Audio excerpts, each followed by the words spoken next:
You guys are not gonna believe what I got. Come on, baby. Come on. Oh yeah, a fine American piece of steel history.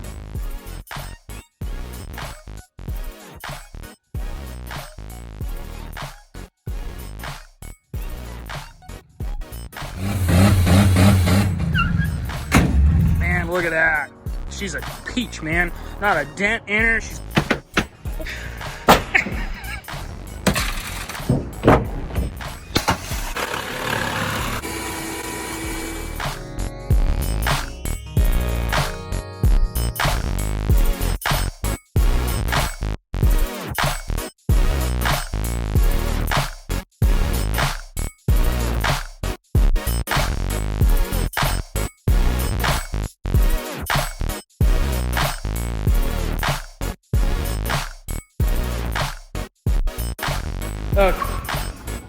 but for real, we bought us the absolute cheapest running and driving car off Facebook Marketplace.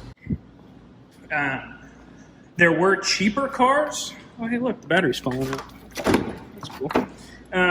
There were cheaper cars, but they didn't run, and no runner is no good for us. So we got this Cherry. It is a 1994 Buick Park Avenue. Yeah, something like that. It's got the 3.8 liter in it. This is garbage. So, which is why I pulled it in the shop. It has this is good. So it supposedly has some sort of TPS issue. And throttle position sensor, that is, and that right there, you can't really tell, that thing right there, this is the throttle position sensor, and you can't really, I'm not really going to be able to show you, but so somebody replaced, I think somebody was trying to make the car run right, and it doesn't idle right now,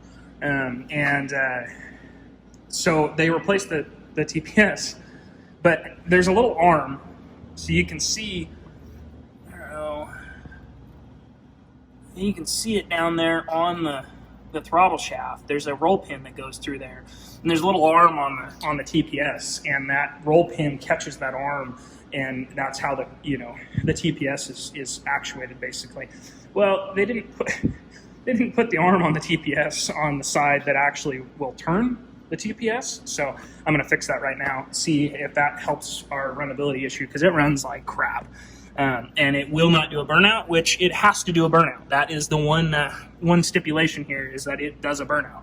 So, and I also am wondering as well is if it's got an intake leak somewhere, but if it has an intake leak, we're not fixing that. So, we already cut the cat off of it.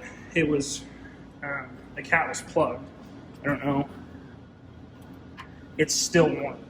We cut that off the car probably 3 hours ago, and it's still warm. So that goes to show you how plugged that thing was.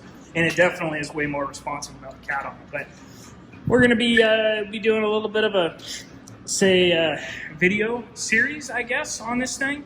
I don't know if that's really the right terminology for it, because, well, like, you can see that we may have already done that to it a couple of times. Maybe on the trunk lid and the roof, and a couple of other places. See, these back quarters though, they're really firm. They're hard to kick. Like they don't dent very well, which is kind of depressing. Like they just don't. But cool thing is, it's got like really good tread on the tires, so it should do a nice smoking burnout for it, as long as we want it to, within reason, as long as we can get it to do a burnout. That's the thing. So, anyways, I'm gonna see if I can fix that TPS and see where that gets us. Well, we're gonna get the old beast here fired up today. It's been sitting here for a couple of weeks. Figure we should probably check the oil before we get too far here. I mean, it's been sitting for a while, so let's go ahead and check the oil. And yep, it's good. We're good to go there. So we'll get her fired up. Battery is dead, so I had to get jump box out.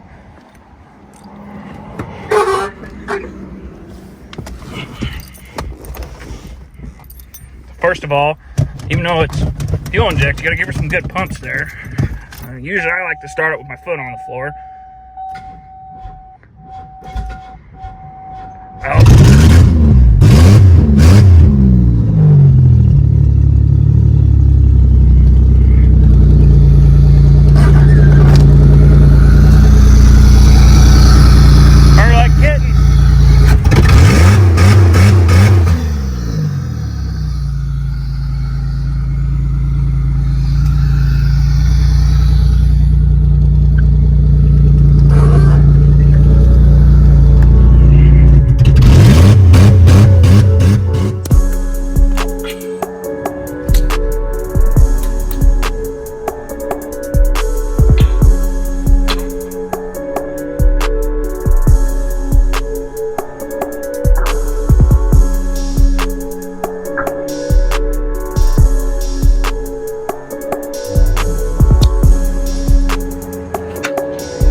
It has another miniature one above it. Oh, really? Well, that wasn't important.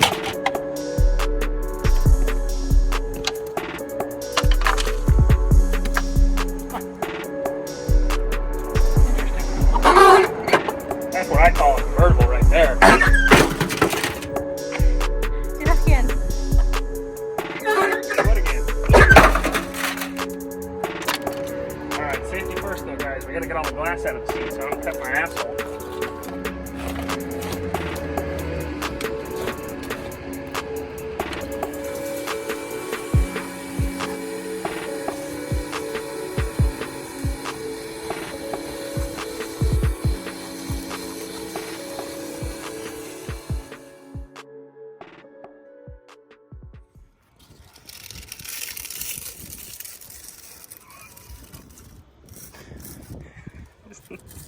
Okay, where's the cap? Brand new. Oh no. Where'd it go? It's got slots you lined up. Come on.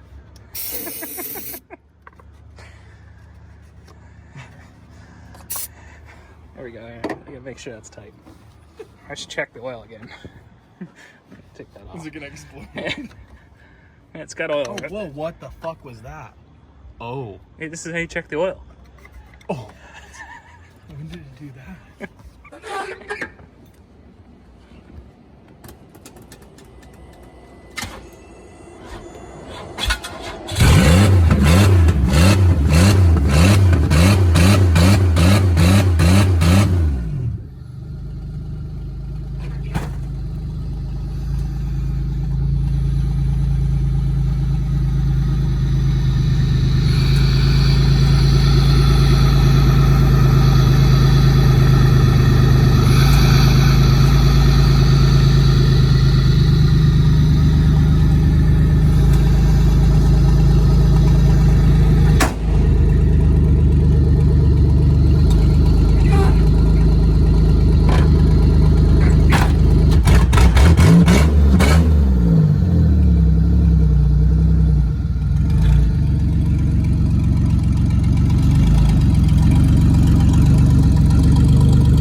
All right. So, unfortunately, we didn't get to finish out our original plans with the old classy Buick. Basically what happened, there's a handful of things that happened. So the biggest thing was that it developed a runnability issue, and I didn't have the time to figure out what was wrong with it. Nor did I really care that much. It was kind of one of those things where it was like, there was so much, there's a handful of other things that kind of went into that as well as to why, I didn't care to try and get it running. But basically, the big ones were, originally we were going to put it on the dyno and ghetto fog it and see if we could blow it up. And the friend of mine that owns the dyno, at the beginning he was on board with it, and then at the end he was like, well, I don't really want to put it on the dyno and blow it up because I don't want, if the engine, if it chucks a rod or something like that, he didn't want a bunch of oil down in his dyno. And because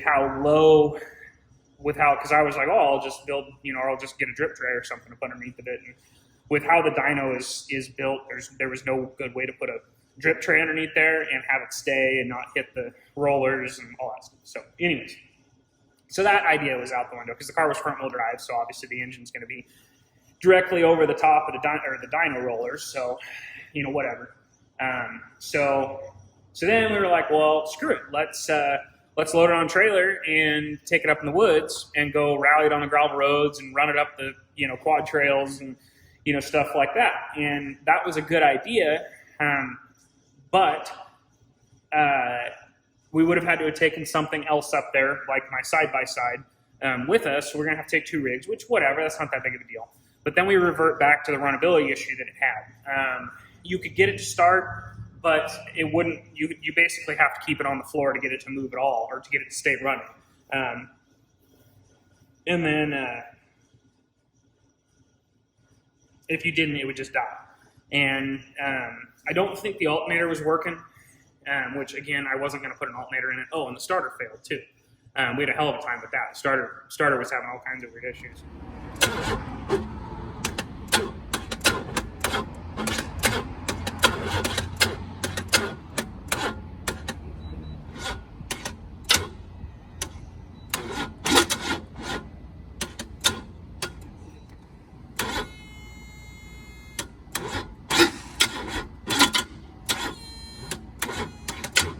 My leads are getting like really hot. Ow. It's hydrogen, to be honest. How? Because it has one net next to it. It's going on. Oh, it does? Yeah.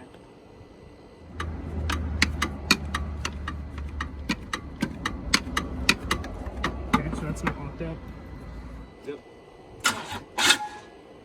It just backfired out of the intake. I saw that. Did you see that? Yeah. Wait, let's just get the nitrous, and as you're cranking, I'll spray it. That's why I got the starting foot. It just has to be able to actually turn over. Bang!